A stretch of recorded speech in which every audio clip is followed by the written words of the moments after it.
Assalamualaikum warahmatullahi. Al-Quran bukan hanya untuk dibaca. Al-Quran untuk juga diberikan kesempatan mendengar, disimak. Oleh karena itu saya selalu nasihatkan jamaah yang suka baca Al-Quran, jangan lupa juga sering simak Al-Quran.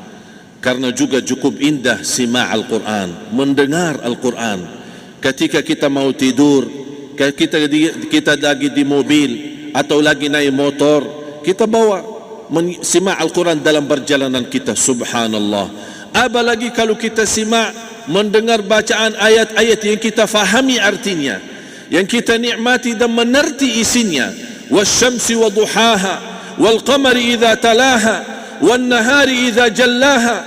Membaca sama simak memang pahalanya sama, tapi simak kadang-kadang lebih indah menyentuh hati daripada membaca Al-Quran. Silahkan amalkan, silahkan, karena ini salah satu amalan yang mujarrab. Bukan hanya kita suka baca, tapi berikan kesempatan simak Al-Quran, nikmati isi Al-Quran, hayati Al-Quran. Simak dalam keadaan santai, simak dalam keadaan rileks. Kita subhanallah bisa merasa tersentuh hati kita. Apalagi ayat-ayat yang kita fahami, apalagi ayat-ayat yang kita bisa mempelajari artinya. Para jamaah sekalian, ma'asyiral muslimin yang dimuliakan Allah, wa idza tuliyat alaihim ayatuhu zadatuhum imana. Salah satu amalan Rasulullah SAW suka mengajak sahabat membaca Al-Quran. Sambil Rasulullah SAW mengajak Abdullah bin Mas'ud, wahai bin Mas'ud, iqra' alayya Al-Quran. Rasul minta sama Abdullah bin Mas'ud, bacakanlah Al-Quran, aku mau simak, aku mau dengar. Kata Abdullah bin Mas'ud, bagaimana saya membaca Al-Quran dan Al-Quran itu turun kepadamu ya Rasulullah?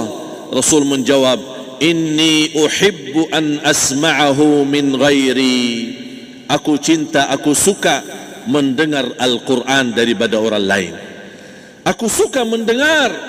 Ini salah satu sifat Rasul, ini salah satu amalan daripada Rasul, suka mendengar Al-Quran, bukan hanya membaca Al-Quran. Padahal Rasulullah SAW termasuk Nabi yang menerima wahyu, menghafal Al-Quran tanpa ada salah dan keliru.